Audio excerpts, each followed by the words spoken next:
You've seen Spaceballs, right? Yeah, but I was very young, so that means lots of things. Go ahead. Well, it was PG. I think at the time there wasn't a PG-13, so it That's was like that's true. it was either PG or R. But from my understanding, I should have looked this up, but I think it was Star Wars. So obviously it's a spoof on Star Wars and Star Trek. I think George Lucas said you can make the movie, but you can't sell any merch. And so there's this gag, I don't know, 2/3 into the movie about all this Spaceballs merch. They're like, Okay. Spaceballs the lunchbox, Spaceballs the flamethrower.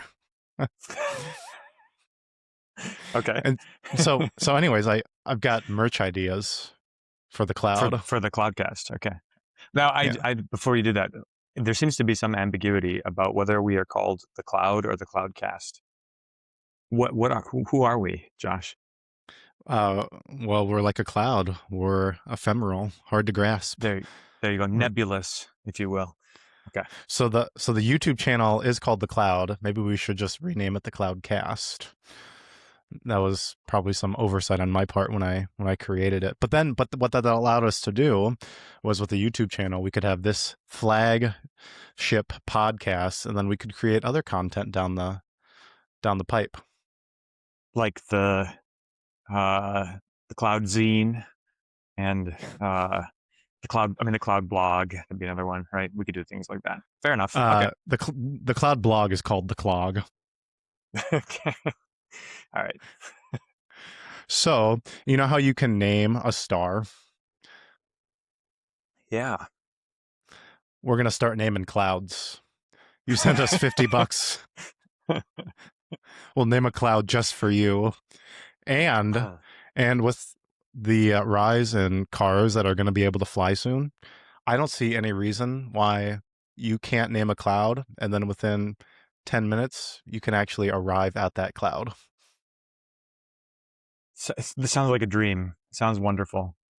Just recently, for the first time in a long time, I saw something in the clouds. I haven't had that experience in a long time, and it happened twice recently.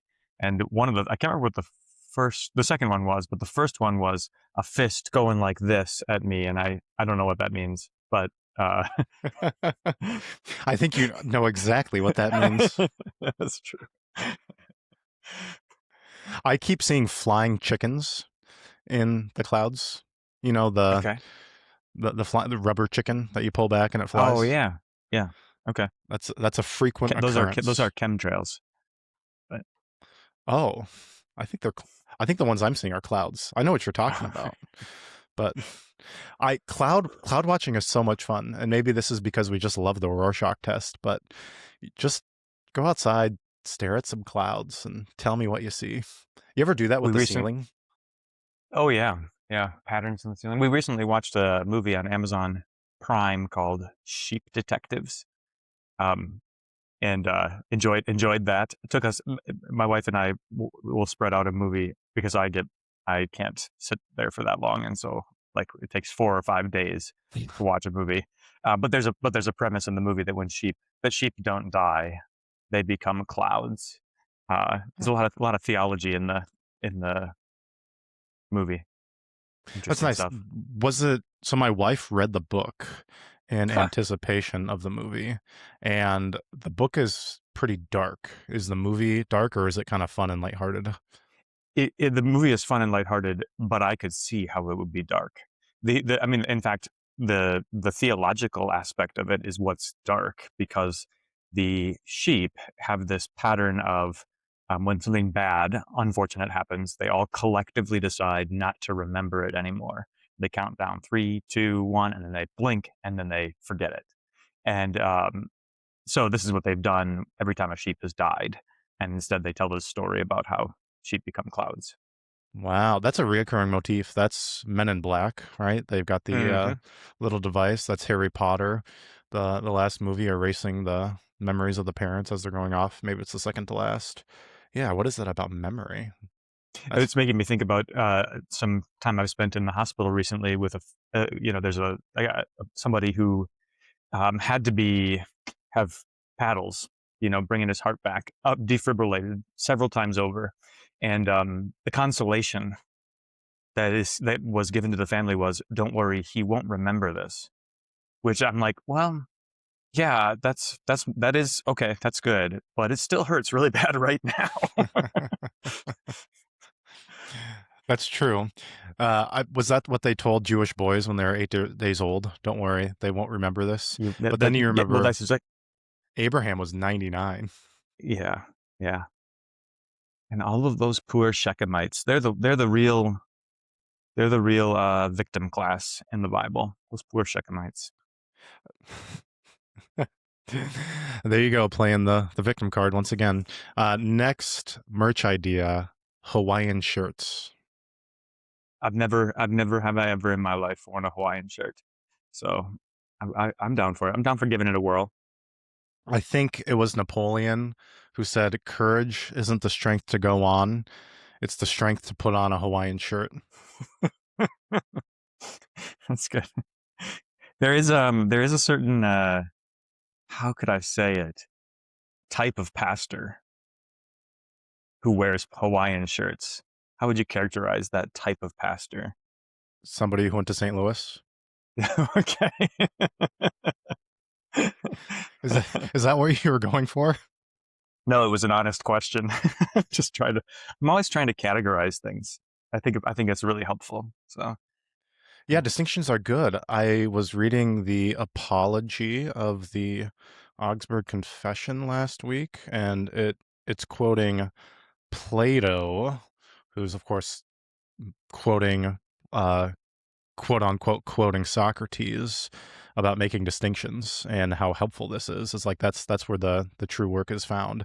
And the discussion is about like sacrifice and the mass and stuff like that. So you got to differentiate between different types of sacrifice. yeah, I was thinking about this also in relation to exegesis. So I've spent the last 2 Sundays talking about figurative versus literal interpretation, or texts in the Bible that are figurative versus those that are literal. And we did Revelation 20 last Sunday, and then yesterday we talked about the words of institution. And there is no other way to go about it than to compare and contrast, right? So how is "this is my body" different from "I am the vine, you are the branches"? Like you have to do that kind of distinguishing in order to make sense of things. Hmm. So how long is the 1,000 years going to be? A really long time. A really, really long time. We'll get to clouds in Billions and billions of years. That was good. I don't know. Are you ready for ludicrous speed? I don't know what that is. It's another Spaceballs. Oh. There's light speed, and then there's ludicrous Speaking of speed. other non sequiturs, what do you think about getting rid of daylight savings time? I like daylight savings time. Okay. Why? We're children of the light. I see. Walk as we as the time. I do like it. I think it's one of those. Okay, so yeah, Frenchie, Rene Girard. I think this is a typical Girardian thing you can see. We love to complain about daylight savings time, and if we got rid of it, it would never satisfy us because we love to complain about it. Like we've been talking about changing this thing for every single year. Oh yeah, for I know. the last who knows. I think that you could make a qualitative argument. One might, about the relative value of light in the morning versus light in the evening, and that would be something where it's not in the realm of complaint, but legitimate argument.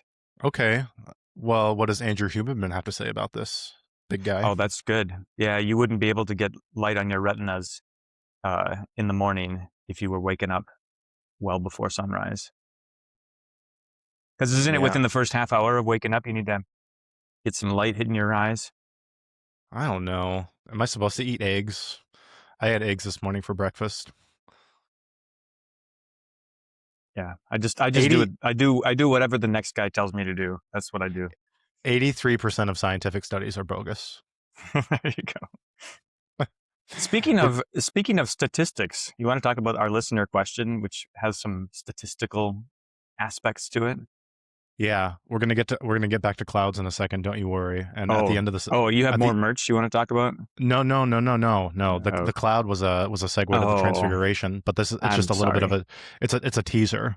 It's a teaser. I'm And dense. at the end of the episode, we will give you a way to purchase a cloud. It involves my Venmo account. Okay, so I'm gonna read this email because it's. By the way, is there? I'm not gonna list the name, but are you related to this questioner? No, wish I was, but I'm Okay, not. okay, gotcha. That was my first question. So I'm coming at this from a place of genuine ignorance and curiosity about the history and practice of the LCMS. Um, quick word about that. That's generally a good place to find yourself. At Well, my home, but also generally true of even people who are lifelong members and participants in the Missouri Synod. I'm much happier when I don't know what's going on. I know. When we had Dr. Peterson on, I think offline I asked him, so how are things in Fort Wayne? He goes, I don't know, and I go, well, that's probably good for you. Yeah, that's right. That's right. Okay, Okay, go so on. into the body. At my home congregation, and I don't know where this is, weekly and sometimes even more frequent celebration of the Eucharist. By the way, it's a term for the Lord's Supper. Most people probably know that. It's the Greek word for Thanksgiving, is simply normal. Okay, great. Praise God. Good. Over time, I found that the entire divine service seems to build toward receiving Christ's body and blood. Do you want to comment on that real quick about the form of the liturgy? Kind of the apex is the sacrament. Yeah, my only comment about it would be that it makes sense to see it that way. I remember in some description of the liturgy, maybe a preface to a hymnal that Leah had. He described these two kind of like mountain peaks, if you will, in the liturgy. The first is the sermon, and you can definitely see the service of the word building to that. And then there's this transitional descent, and then like offering offertory, right? And then this ascent to the higher peak of communion with the flesh and blood of the Son of God. Right? Ooh. Yeah, so this is what we have in the transfiguration, right? So Yes. Jesus takes them up a mountain, pauses, preaches to them, and then they see nobody but Jesus only. And you can kind of see the Eucharist in there, right? That's Bo Geertz, Hammer of God. He's got that sermon on, they saw no one but Jesus only. And Hmm. then, so that's the service of the word. And then the next mountain peak, if you would be Easter. Golgotha. The Well, okay. Well, yeah, sure, all connected. I mean, it's where the Paschal, so it's the Pascha, right? Which is what the Yeah. East still calls um, Easter, but it's the Lord's Supper. So it's the entire Passion where we eat and drink our Lord's crucified and resurrected body and blood. Okay. Yeah. Good. By the way, you said, would you say his name again? So it's Wilhelm, fill in the blank. Le. Okay, Le. thank you. I always think of the Star Wars, Oh, Luke and the princess. The Leia, princess. the princess. That's right. Okay. Because of that, so continuing with the listener question, when my family has traveled throughout the Midwest and attended other Missouri Synod congregations, I've been surprised to encounter Sundays when the Lord's Supper was not celebrated. It felt foreign to me, and I honestly found the liturgy felt incomplete. Okay, do you wanna comment on that? Does he has the right inclination here? I think so. Although, I guess there's a kind of a value judgment about what's going on, right? So, um, the Christian eats and drinks the body and blood of Jesus, and to like refuse to do that would be to deny the words of your Savior, who says, "Take and drink, take, eat, and drink of it, all of you." But I'm thinking about like, what's the way to put it? Does every proclamation of Christ's word need to conclude with the celebration of the Lord's Supper for it to be complete, right?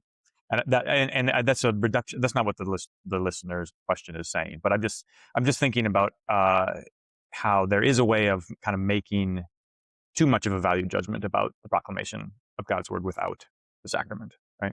Sure. Now, I would say it does depend on the type of service that you're using. So, what's the order?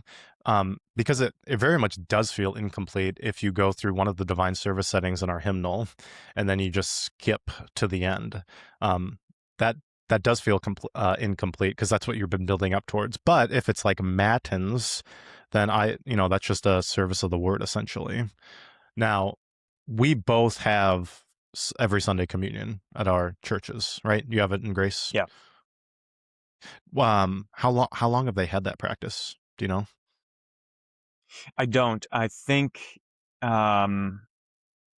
it was 2 pastors ago, probably that they may not have had it. There was a time, as it was common in many congregations, where they'd have 2 services and they'd have communion at the early service and then alternately the late service, right, from one Sunday to the next. So that was within the last 30 years, I think. They had it Okay, like that. so they had it every Sunday, just not every service. Yeah. That was my vicarage congregation, and we did have people who would go to the communion service. So they Just, would yeah. they would they would Alternate early and late. Yeah. alternate the time. I also had that a little bit. So when I first got here, dual parish, one church was first and third. My second church was second and fourth, and so I had communion every Sunday, and there was a couple people who would alternate between the churches Yeah. to Yeah. where communion was. But we've had every Sunday communion now at both churches. Uh, it's like 3 and 4 years. I think that sounds right. And very minimal complaints. And so here's the difficult thing about making changes is like I never make a change as a commentary, not necessarily on like what my predecessors did. Mm. Yeah, that's hard to do, right? It's hard not to be in reference to what your predecessors did. Yeah. Right. Well, because you gotta appreciate all the good, and necessarily gotta take some of things that you wouldn't have done, but you gotta appreciate it because he laid the foundation for why you're here. That's right. Yeah, there's a kind of a self-consciousness there about among that makes you sympathetic, or at least what's the way to put it? Like understand how things may have been for a pastor when you think about all the things that are in motion, like the things that are underway in your own service as a pastor. It's like there's always a place we want to get to. Now, this listener has 3 good questions, but one that I'm going to have before this is there a good reason that you wouldn't just change to every Sunday communion right away? Um, is there a good reason that you wouldn't change to every Sunday communion right away? If I was in a congregation and discovered that the the people's understanding of the Lord's Supper was such that they um, thought it was like not that would make it not special, or that it would be superstitious or something like that, to have the sacrament every Sunday, then I would want to work on the theology of the Lord's Supper first before changing the practice. Sure. And the one thing I thought of was, let's say you're starting a mission in a Sure. place which has no Christians. Like you can't have communion. What are you going to do? Just do it Roman style and commune yourself, and then have everybody else look at it? Right. Right. So yeah, I mean, so that is very helpfully descriptive of kind of the motion that's always underway. So if you're planting a church, let's say you're starting a mission congregation, you're going to be teaching about lots of things, and at some point, you're teaching about why you should be coming to the sacrament. And this is the way it works for new members. 16 weeks in the Gospel of Mark for me, we don't get the Lord's Supper until Mark 14. But my hope is that by the time we get to Mark 14, where we're like really diving deep in the Lord's Supper, they already have a strong sense of, well, this is what's going on in the liturgy, and this is something that I would like to be participating in, right? Oh, good. You're building up a desire in them for the sacrament, of course, via the Spirit. Right, right, yeah. All right. So here's the 3 questions. First one, is there a historical or theological standard within the LCMS regarding how frequently the Eucharist should be celebrated? I think the answer is no, right? There's no Well, standard about should. sure. Well, so it kind of depends on how you define the terms. So if you're going to go back to the confessions, it says we do celebrate the Lord's Supper every Lord's Day, right? Meaning every Sunday, but that's not an absolute legal standard. right? And there's an interesting dimension there that's often overlooked in our day, and that is, even if we celebrated the Lord's Supper every Lord's Day, not everyone participated every time they were in church either, which is why Luther would say, if you don't come to the sacrament at least 4 times a year, we have reason to doubt whether you're a Christian. It's not because people were skipping church, it's because they were coming to church and not receiving the sacrament. Sure. And then also baked into that, wasn't it, there were 4 typical times during the year where you would receive Mm, communion? that makes sense. Yeah. I can't remember the details of that, but yeah. So what he might be saying, we need a Luther scholar, but I'm allergic to Luther scholars, to come on and tell us that, like, so he might be saying, if you're not coming to church on Christmas and Easter and these 2 other very important days, then you're not a Christian. Yeah, he frames it in terms of, like, you evidently don't know how desperate what a desperate condition you are in, which is, I think, really, really helpful, because it's not it's not a legalism that he's pulling off there, right? Uh, it is, like, how can you call yourself a Christian and not recognize your own need? Now, there is a historical, I guess you could say, standard, because it is described in the Confessions, particularly in the negative via against Rome's practice of celebrating the sacrament. So because the laity, you commune in one kind, and even then, like in the Middle Ages, they wouldn't even eat it. They would feast upon it with their eyes. Um, I've probably said this on the podcast, but David, I'm going to take you out to a nice steak restaurant, and you can order whatever you want, but you can only look at it. So that's described very negatively. So I guess the historic standard is more frequent reception in opposition to what Rome had been doing. Yeah. Now, so if I remember correctly, did we get somewhere in the catechism the answer to this question, how often? Um, I'm just remembering now. I should have looked this up ahead of time, but I feel like Luther plays fast and loose with the meaning of as often as you eat and drink it. No, where does that to come up? Is it in the? I'm misremembering something. But what Jesus says is, do this as often as you eat and drink it, right? And that's often taken to mean do this often, right? Which isn't exactly the same thing, I think. The evidence for the offenness, the frequency of it, is that they were gathering on the Lord's Day in Acts 2, right? For the Yeah, so breaking of the bread and the fellowship and the right. So that's prayers. the early church. So that I would say that's the historical standard, and then there's always been deviations from that.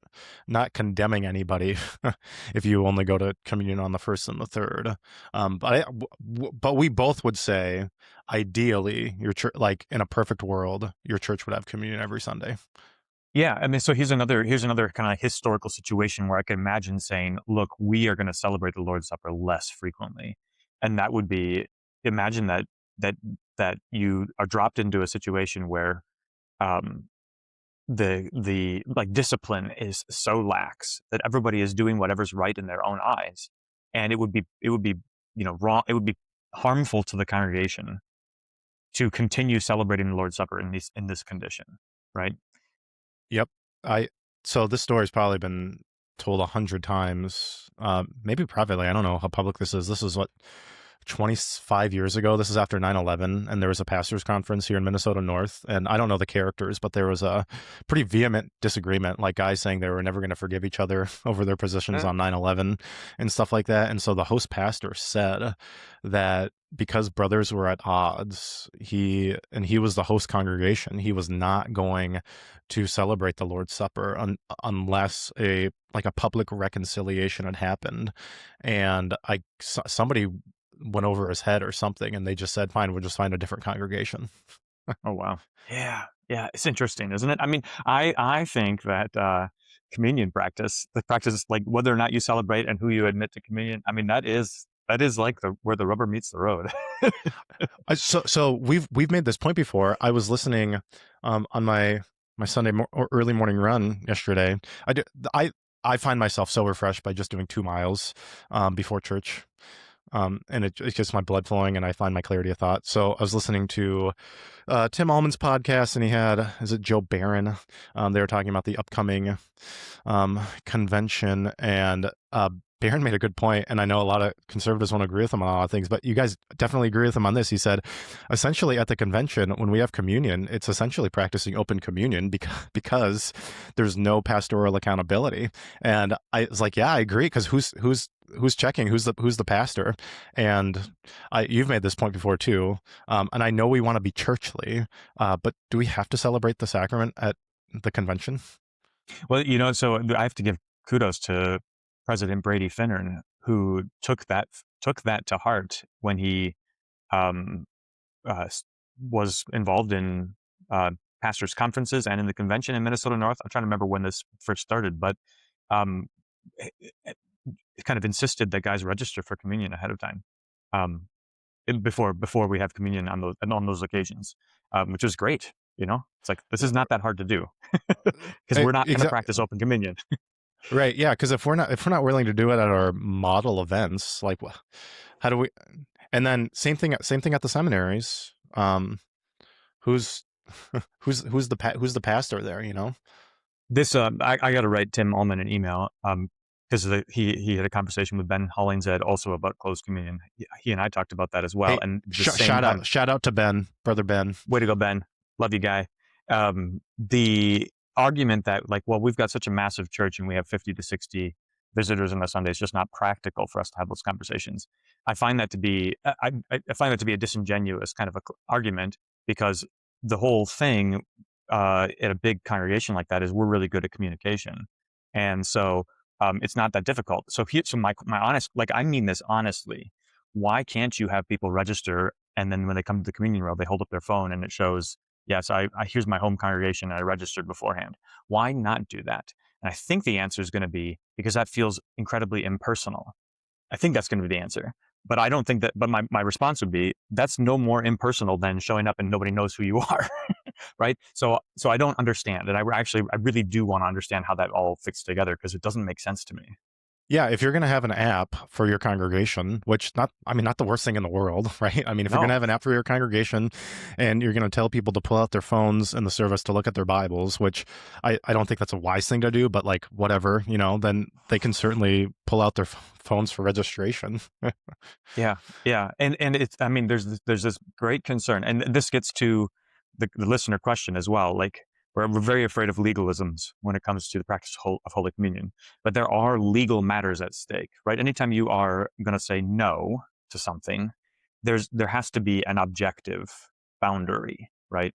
And that objectivity is external, right? So there's always external measures, external proxies for internal things. And that's all we have to work with. And so if, of course, you say the external proxy is the thing itself, do you have the ID card and that's good enough, then obviously we're wrong. But if the ID card is like our best approximation for in a situation where there's lots and lots of people, lots and lots of visitors, and we want to make sure that you have a pastor who's looking out for you, which, by the way, another thing that I've been thinking a lot about lately in terms of communion practice is that I think I'm done with 1 Corinthians 11 as the proof text for closed communion. It's all about having a pastor. It's all about pastoral care.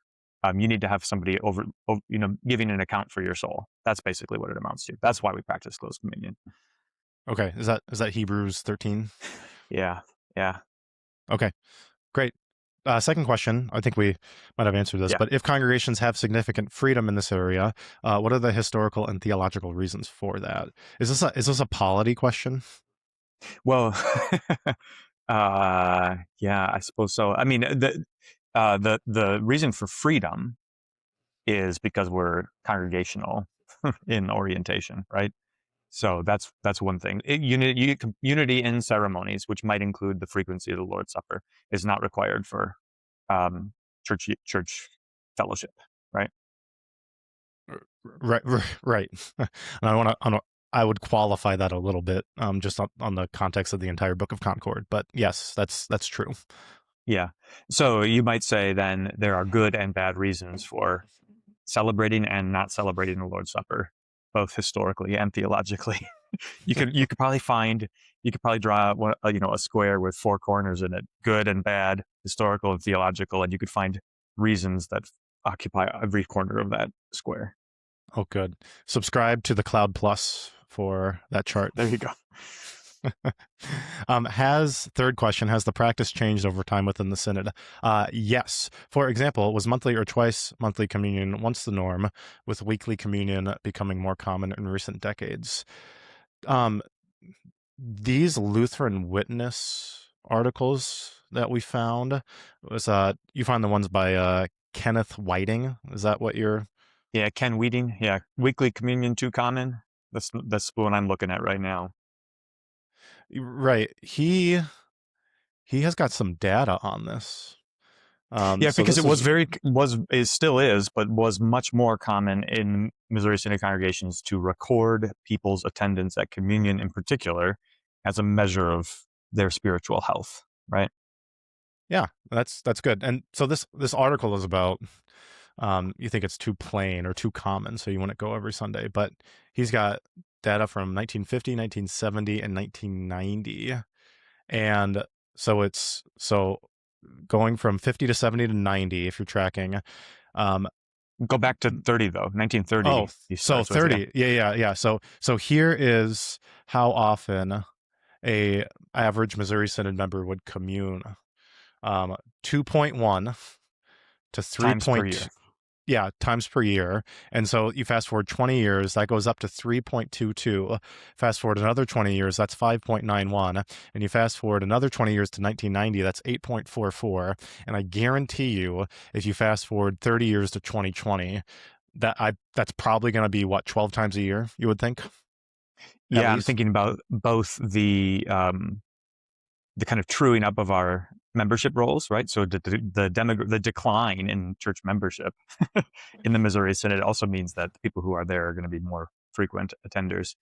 Yeah, and he also comments, right, that through those decades, most congregations increased offering the full divine service to at least twice a month. So prior to those decades, certainly prior to 1990,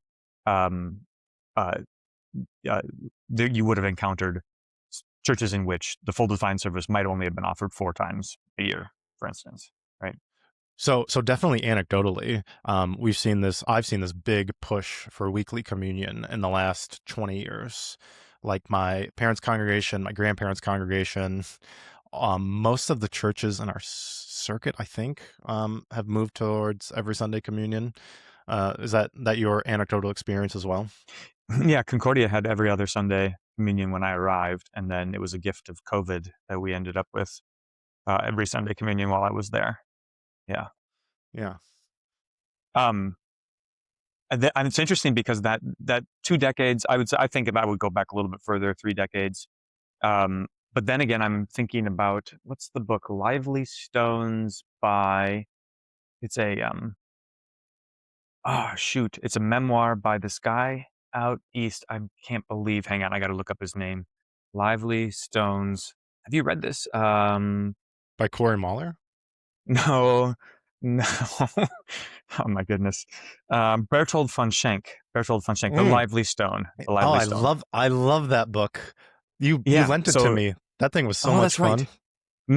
Memoirs are amazing. I love them. In fact, just by the by, my aunt is visiting and brought photographs. And so I have photographs now of my great grandfather, Clarence Krieger, who was ordained in 1927 from St. Louis Seminary. And I have pictures of him on a Palomino horse in Colorado, where he was a circuit rider for the first several years of his ministry. In any case, was his dad Freddie? Actually, his name he might have been Fred. Anyways, so there you have it, folks. So the reason why I brought this up is because Bertold von Schenk, who is a pastor in the 60s, maybe he's ordained in the 60s, he is one of the reasons why earlier age for communion starts to become a topic for conversation in the Missouri Synod, right? And that goes hand in glove with frequency of communion, right? So that's a great example of just because you have every Sunday communion, that might not necessarily be the best, like the sole indicator, because all Yes, the congregations that that guy served, and this is no value judgment, he was quite the character, but they've all become ELCA. that's right. And there was this kind of high churchism, liberal high churchism, that did a really good job of reminding us about what the sacrament is and about what the liturgy is, but kind of, you know, as it's an ism, right? Yeah. You get an ism and you overshoot. Yeah, so thumbs up or thumbs down on the liturgical movement. Oh boy, I was not prepared to. I have a picture of my great grandfather in a black gown, and so I'm thinking about just going back. Hey, Just a plain old black gown. that's cool. I would say for all the appreciation of the liturgy, which is great, the liturgical movement overall has been a negative. Yeah, what movement do we need? What is the movement The that the that Bible the Bible that's what I'm movement. thinking. Yeah, there's really no way around it, right? I have not come to abolish the law and the prophets. That's what Jesus says. Uh, Because yeah, if you have the Bible movement, then you're gonna have a healthy appreciation of the liturgy around that. yeah, But it's the Bible's yeah, got to be at the center. yeah. That's good. I'm thinking about how a big part of my explanation of the Lord's Supper is Old Testament worship and the fulfillment of sacrifice and the nature of meals, right? Which flows out of the Bible. You don't need a separate liturgical theology. Which, by the way, liturgical theology. Remember reading a German textbook on liturgical theology while I was in Germany, and it was describing it as theater. Like it is a performance, a theatrical performance. And I get that there are theatrical devices that you might need to use, or you might like be able to, from a scientific perspective, sociological perspective, evaluate what's going on in a liturgy by theatrical criteria. But it's not theater. It's so far from theater, right? Precisely because theater is putting on a show for something that you know isn't real. And so if Right. that's how you view the Eucharist, oh boy. Yeah. Yeah. Which is why when I preach, I don't want you to sound like I don't want to sound like I'm on stage. I want to sound like I'm just talking to you. Yeah, so the transfiguration, Jesus just pulls out a white sheet. That's right. Uh, Hey, Before we get there, did we okay. leave anything else? I think I think we're Uh, I think we're good. I think we addressed it. Thanks for the question. well, here, That was lovely. you want to push back on this? He gives this personal observation, and perhaps you can push back on it. When a congregation doesn't celebrate the Eucharist regularly and also has less robust liturgy, it can feel like we're trying to imitate evangelical churches rather than embracing what makes Lutheran worship distinct. To me, the divine service without the sacrament can feel like it never reaches its intended destination. I I would say there's parts of that definitely are true. Just not like in an absolute sense. Yeah, right. Yeah, and of course, it's impugning motives is always really tricky, right? But there is a like general desire to not be off-putting that can sometimes go too far, right? Right. So here's one observation I had. By the way, I spent the last week at Lutheran Island Camp, and I saw a bunch of ELS pastors. That stands for Edge Lord Synod, and all of them knew you. It was really Yeah, weird, and I was like, I'm friends with David Buchs, and they're like, what's up? they were my buddies in college, so Yeah. So, anyways, your college roommate was not there, but he told me a couple years ago that all of the ELS guys on the 1 year are solid theologically. He's met guys who are on the 3 year who are also solid theologically, but he's saying he's never met a guy in the 1 year who was weird. Well, he probably didn't say it like that, but you know what I mean. Now, as a guy on the 3 year, I'm like, okay, like whatever. That like at least you have a strong liturgy, okay. But like we posed this question one time in person to a great friend of the show, Bruce Tim, and he was at pains to answer it. But it was like, would you rather have a congregation that was high liturgy but absolutely no morals, or would you rather have a congregation which was clearly showing the fruit of the Spirit and living according to the Bible, but they had contemporary worship? Yeah, I mean, it's a great question. It's parallel to a question that I've thought of before. Would you rather have a congregation where everybody comes to church every Sunday, or would you rather have a congregation where, but doesn't read the Bible at home, or a congregation in which people are frequently not in church, but they read the Bible every day at home? Right. Now, you don't have to pick one or the other, but it Right. but it does kind of help you line up your priorities. Yeah. Yeah.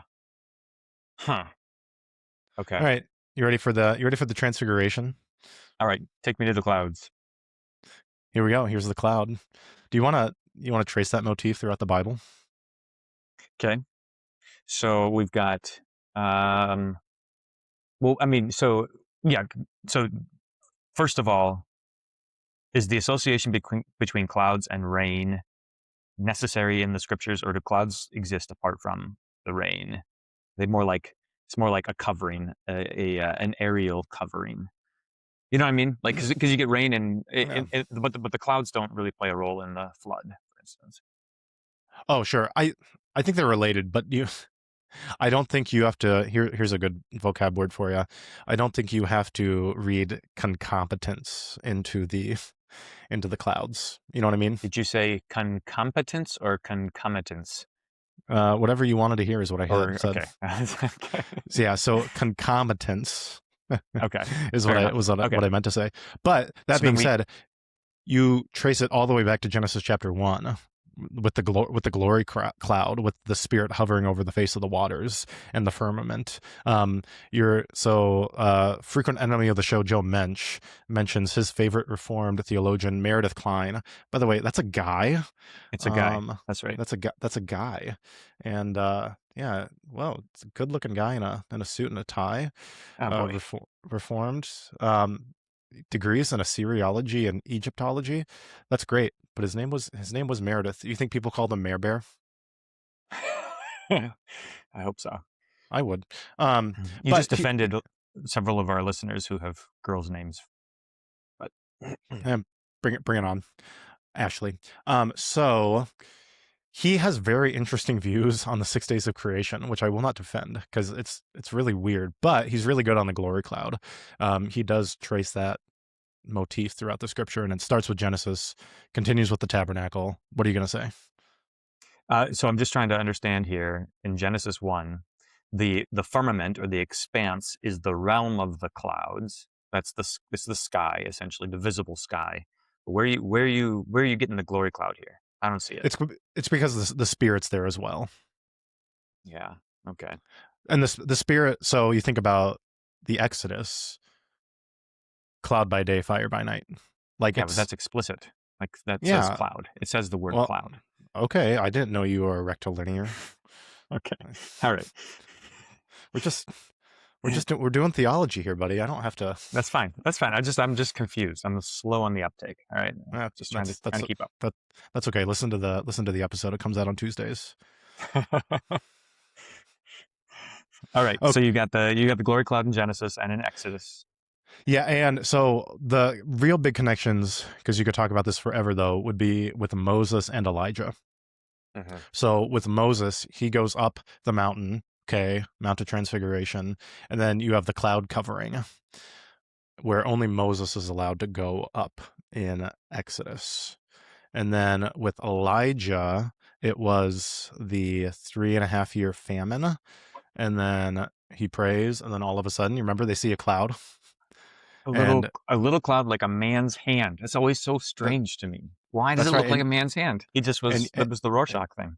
And you know what he said? This isn't in the Bible, but I know he said it. No. He said, "Tut tut, it looks like rain." David, would you treat me and sing "I'm Just a Little Black Rain Cloud" with me on the podcast? please. We got to rehearse it first. All right, we'll work on it. Okay. That'll be in the Cloud Plus. Thank you. So back up a minute here. You got Moses and Elijah and their clouds. Now, the cloud is much more significant, figures much more prominently for Moses, especially because the cloud persists in both concealing and revealing God's glorious presence with the people. In First Kings, however, this cloud is rain. Rain is coming. Right. But it's Okay. good. It's good rain. That's true. Yeah, a great rain. Yeah. Now, here's some fun facts about Moses and Elijah. Only two men in the Old Testament who fasted for 40 days. Okay. Got it. Okay. And then they both have significant mountains, which, by the way, it's the same mountain, called different things. It's Sinai for Moses, and then it's Horeb for Elijah. Well, Elijah's got a double mountain because he's got Carmel, and that is a delicious story. So, if somebody said, what do clouds mean? James Jordan comes up to you and says, have you understood what I've said? What do clouds signify in the Bible? How would you describe it? I don't know. If I had a conversation with him, I'd probably just talk to him about college football because he's from the South. But if we eventually got to the cloud, I would say it indicates God's presence and the concealing and revealing of it. Okay. So that's clear. I mean, that's clearly what's going on here in the Transfiguration as well, right? Cloud comes and overshadows them, right? And yeah, and then Moses and Elijah had supernatural encounters with God. Both of them did. Yeah, Moses is hidden in the cleft of the rock. Elijah encounters the wind and the fire and the earthquake before the still small voice, right? Do you like the interpretation that the rock was Christ? So that's kind of assimilating two different stories, hitting the cloud, the rock, and the water comes out. 1 Corinthians 10. But I don't see any reason why not to apply that to hidden in the rock. Yeah. Yeah. I mean, it preaches. That'll work. Cool. Now, here's the crazy one, and I don't know if doctrinally you're allowed or not allowed to take this position. I think it's adiaphora. So Elijah clearly ascended into heaven. We know that story. Do you believe in the assumption of Moses? No. Okay. Doesn't it say Okay. God? What does it say? End of Well, Deuteronomy. Yeah. Okay. God buried him clearly. Yeah. Okay. So I'm not referring to that like a super like before he died, but I mean Jude when Satan They and Michael. contested. Yeah. Well, okay. So do you think after that, God took up his body into heaven? I don't know why I would need to think that or Well, want to think that.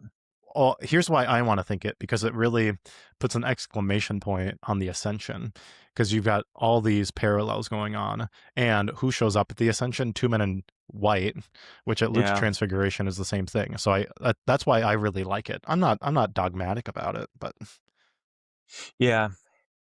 I like it too. I mean, that'd be really awesome if all of those things lined up. And it does kind of invite that. It invites it because the Transfiguration, we can understand how Elijah would be there bodily. We can understand that, but it's a little bit harder to understand how Moses can be there bodily. yeah. But if his body was taken up into heaven, and Then again, do you believe that it was actually Samuel with the Witch of Endor? that's Or the was most it just an natural. apparition? That's the most natural reading of the text. So that's how I would that it's actually Samuel. What does it mean to see a soul? To see a spirit? Because spirits are incorporeal. Look into my eyes real quick. Mediated through a screen, that seems dangerous. You saw something. Yeah. This has always bugged me. Like, what does it mean to? Because part of the reason why it seems to me you can't see God is because He is spirit, right? You can't see Him unless He manifests Himself materially, physically, because we have physical eyes that perceive physical things and not immaterial things. Sure. Yeah. Yeah. So it means it's taking on some kind of corporeal form. Yeah, right. Okay. Well, there's certainly more going on here than is graspable, and this is the reason why Peter is so overwhelmed, right? Uh, Correct. And here, just one more parallel before we talk about like the actual Peter thing going on here. Both Moses and Elijah had successors who in some sense were even greater than they were. So Hmm. Joshua, who by the way, who Jesus is named after, Yahweh saves, actually leads the people into the promised land. And then Elijah has Elisha, double portion of the Spirit. And so there's this double typology going on here because Jesus is a new Joshua, he's a new Elisha. But then if he's a new Moses and a new Elijah, which he certainly is both of those, he sends us out. And what does he say in John? Greater works than these will you do. And so I see that double typology playing out when Jesus says that. Although it seem like in Matthew 17 here, Jesus is not the new Moses and Elijah, but he says John the Baptist is, right? And he's there to be the successor, right? Sure. I mean, it could That's be why both. Yeah, that's why it's yeah, a double typology. Right. yeah, yeah, yeah. But Jesus is certainly inviting us how to read the Bible typologically in verses 9 to 13. But let's talk about Peter. So on a typological level, do you see him as a new Gehazi? Remember? I'm trying to think what the connection would be. What episode are you thinking about? Episode 4. The first one that comes to mind is Gehazi is there with Elisha, right? Yes. Yep. Yeah. Okay. So it's kind of And this. he's the Naaman, and the garments that he runs after Naaman and says, "Can give us some extra garments?" And tries to hide it from Elisha. So he's kind of an unreliable, like disciple in a sense. Yeah. Hmm. Yeah, Now, bumbling along, right? And yep. is it Gehazi? Is he not named when Elisha prays that his eyes would be opened to see the armies, the multitude of angelic soldiers all around him? Yeah, I think so. Hmm. Now, we hinted at this last time, but the reason why Peter wants to stay is because he thinks he's seeing the kingdom of God right now, right? So when Jesus says, "Get behind me, Satan," I actually have to die. Peter thinks, well, no, actually you don't. Right, right. There are some standing here who will not taste death until they see the Son of Man coming in his kingdom. Great. Perfect. Here we are. Here we are. Yeah. Interesting. Do Moses and Elijah and Joshua and Elisha, do those forerunners teach us about the necessity of the cross? Can you see that in their ministry, that the cross must be suffered? Well, yes. You want to do a play-by-play on different accounts in their lives? I'm just I don't know, maybe just thematically, maybe overall is kind of what I'm looking for, right? So because it seems okay. So take Moses and Joshua for instance. Um, they both kind of fail the test of the cross, right? So Moses strikes the rock. Um, Joshua is under Joshua's governance. They don't complete the conquest, right? They don't ever they don't fulfill the mandate. And so there's this point at which they refuse the cross, right? They won't take it up. Sure, yeah. But so it's like with David, right? Um, they like every Christological character up to the Christ has a tragic flaw. Yeah, yeah. Um, So you certainly could point those out, and that's true. But then you got to look at the positives too, where they failed to do it. But then Moses, I mean, two explicit examples is when he holds up his arms to defeat the armies, right, like a cross, and then the bronze serpent in Numbers 21, which Hmm. Jesus himself brings out in John 3. Yeah. Yeah, and I'm thinking about how Peter would naturally conclude that Jesus has come to be just like a better version of these guys, right? And not recognizing that, like, if you're going to have a better version of them, he has to do the thing that they were unable and would have been unwilling to do, and that would be to to suffer on behalf of the people. Oh well, I mean, I think Moses suffered on behalf of the people Yeah, but enough, don't you? there was a limit, right? Because I mean, Yeah, when he strikes the rock, doesn't he say like I'm done? yeah, He's basically that's like I've had it. that's true. That's true. So, but then, so in Matthew 11, you get Jesus who says, "My yoke is easy and my burden is light." It's like his patience is inexhaustible in a sense. Now, he is patient. It's going to come to an end one day, obviously, but he's certainly way more patient than Moses. Yes, yeah, and Elijah too. I mean, Elijah, no better than my fathers. He says, honest assessment, no better than my fathers. Oh, this is good. So remember, Elijah allows Elisha to go back and say goodbye to Mm, his family, and when yeah, Jesus calls, he doesn't. He goes, "Nope, this yeah, is it." yeah. Higher standards.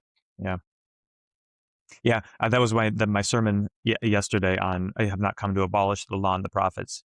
Jesus did not come to turn down the lights, but to turn them up to make them even brighter. That's my operating theme. So is he like an LED light? So he's more energy efficient and brighter at the same time. Is that what you're No, getting at? he's the sun to the moon. That's what it is. So. Okay, I gotcha. Hmm. You think we'll ever have a sun landing in our lifetime? No, but that's another movie we watched on Amazon Prime recently, the Hail Mary Project, which is about the sun getting consumed by uh, astrophage, a kind of bacteria that eats the sun. Super interesting. Only Hail Mary project I know about is Doug Flutie. All right, you know what I'm talking about? I do know what you're talking about. Thank you. Okay, that's Go on. good. What else you got? Well, I was going to ask you if you listen to Metallica, but listen to him in verse 5. That's obviously echoing Deuteronomy 18, Moses. Like, look for the prophet like me, that's like Moses. Listen to him. And what I love about the form of Deuteronomy there is Deuteronomy 18 is sandwiched between 17 and 19, where the requirement in both chapters is to have 2 or 3 witnesses.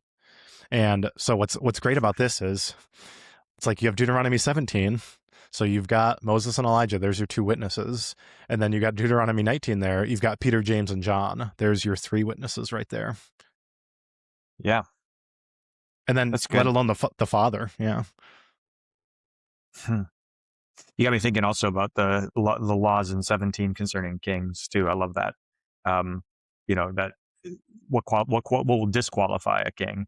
Which it's like Solomon made a list. And he's like, okay, I'm gonna do all 3 of these things. Um, so yeah, two or three witnesses testifying. Good. I would listen to him. Um, not speaking presumptuously. Yeah, good, excellent. Um, and I'm so moved by how terrifying this must have been. Like you see the Son of God in all of his glory, and then it ends so gently in verse 7 and 8. Jesus comes and touch them.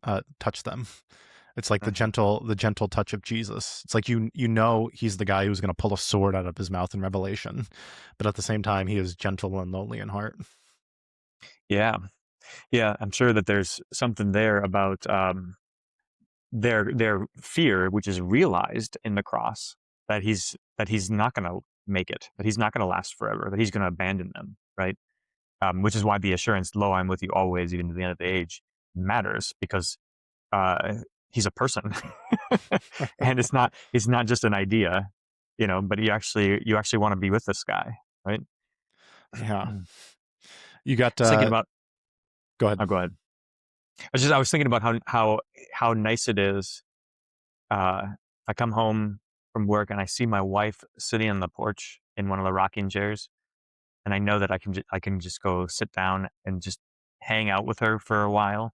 So there she is sitting on the porch in the rocking chair, and that's what I mean. That's too touchy feely for what's going on here. But there's an element of like you got to be with Jesus, like you've got to be with him.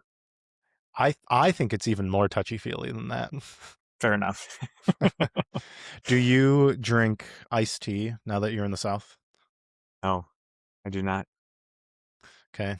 Any listeners in Little Rock have got to get Pastor Buchs on this iced tea kick because So it's unclear to me whether I'm supposed to drink sweetened or unsweetened iced tea, and so that's what I'm still trying to figure out. Because the times I've had unsweetened iced tea, it's not been enjoyable. So just add salt. okay. Um, do you have anything else to say about the other events here in chapter 17? Obviously, the big theological event is the Transfiguration. We've talked about the inability of the disciples to heal at other points throughout. And Jesus doesn't say it here, but he says it in the other Gospels. You couldn't cast it out because this kind can only be cast out by prayer. And then you have another passion prediction. Real quick though, what's your take on this absurd miracle about the coin being caught in the mouth of the fish? Yeah, I don't know. I don't know. I want there to be something related to other fishermen bits here. Like, yeah. I mean, is it so? Peter is going to do the thing that he has done before, which is fish, in order to like fulfill this.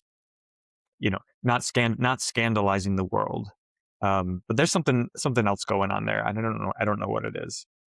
In order not to give offense to them too. I mean, you could derive, and I'm sure that the Lutheran Orthodox fathers do. Like an understanding uh, of responsibility, right? So for instance, in Melanchthon's Lotzi, he talks about how if you are unjustly imprisoned, I love this. If you're unjustly imprisoned, you may escape so long as you don't do it to the scandal of anyone else. Like there's Right. this great concern for like, we're not going to put stumbling blocks in people's way by seeming to be a bunch of ragamuffins, you know? I know. now, Lightheart's typological connection is with Elisha's miracle of the floating axe head, Okay. which is I don't another kind understand that of story either. yeah. So it's perfect. It's kind of obscure. You've got water involved. Something miraculous is going to happen. I think what you can say is that this definitely is a strong hint at a pre-70 AD writing of the Gospel of Matthew, which I believe in anyways. But if Matthew is writing this after 70 AD, why would he include this? I think this because it talks about the relationship between Christians and the temple, Christians and Jews, which is a highly important topic in the early Christian church. And after 70, nobody cares about the temple anymore. I mean, they might have cared about it, but like you don't have to pay the tax because it's destroyed. Yeah, that's good. So the early church needs to hear. They need to know what Jesus said about these things, and he didn't stand up and say, "Hey, everybody, make sure you pay the temple tax." But he did do this thing from which we can conclude so clearly that you should keep paying the temple tax. So I wonder how widespread the Gospel of Matthew was, and if it was widespread, how many people tried catching fish so that they could get the temple tax out of it. That's good. Yeah. I Huh. tried doing that for my ministerium credentials so I could marry people in the state of Minnesota, and I caught zero fish that day. So it is what it is. Great What's story. what's grinding your gears? I just started reading this book. Let me pull it out here.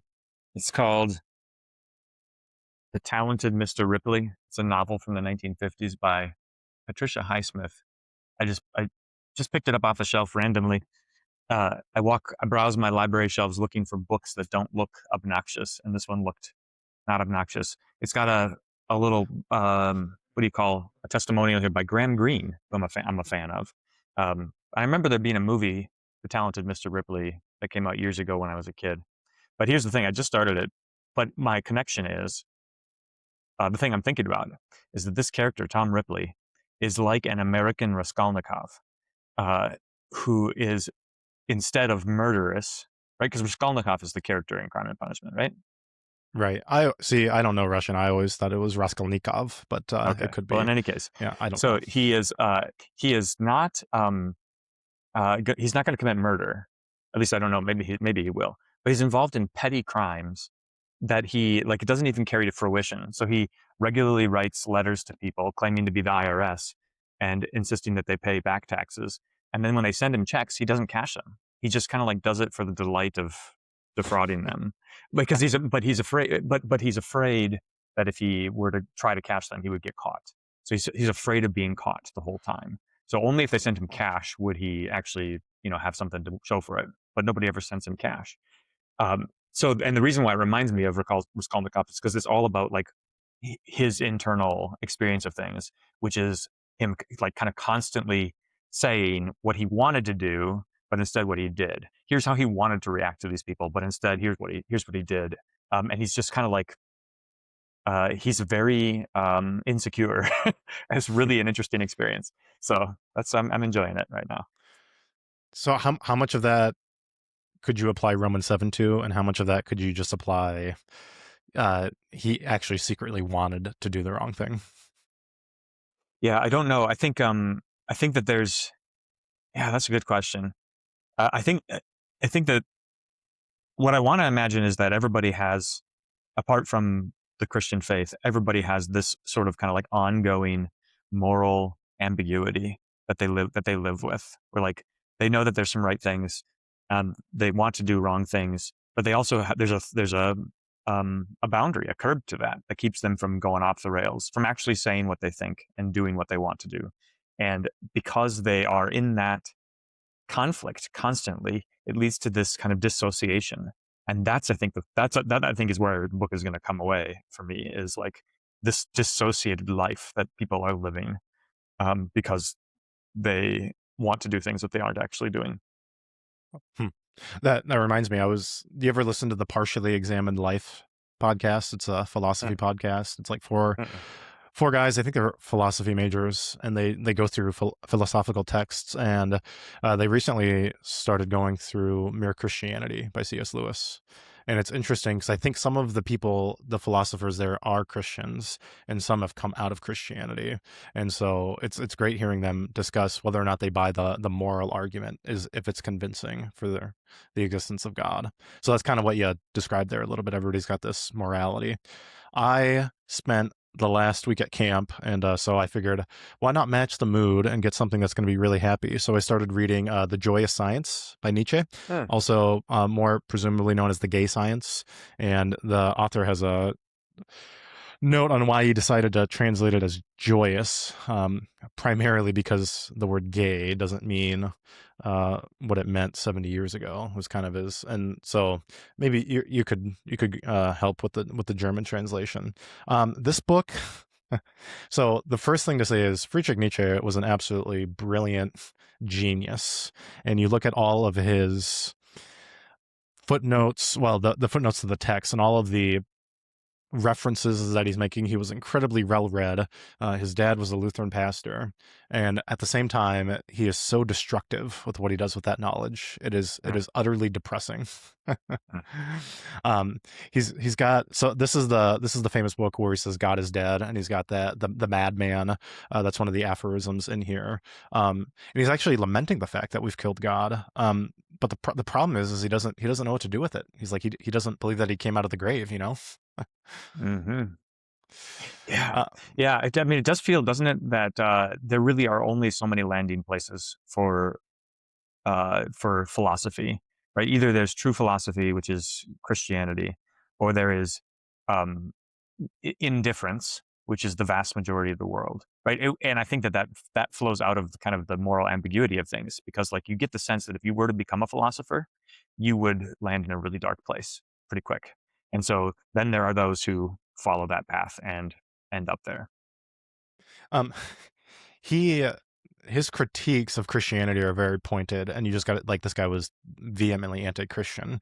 But he also has really interesting critiques of the Reformation, which I want to fight against. But like he thinks, so Nietzsche quotes Luther quite a bit, which is fascinating. So whenever anybody starts quoting Luther, I'm going to be like, well, okay, but you know who else quoted Luther? The father of nihilism. So, um, his thesis is that the Reformation leads to atheism. Now, historically,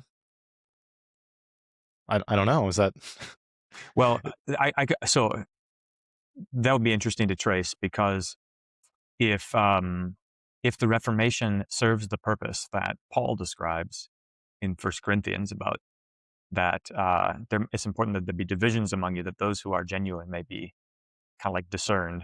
The Reformation does that, right? Because the Roman Catholic religion of the uh, pre-Reformation, late Middle Ages and Renaissance, right, is very not atheistic, but it's not Christianity by and large, right?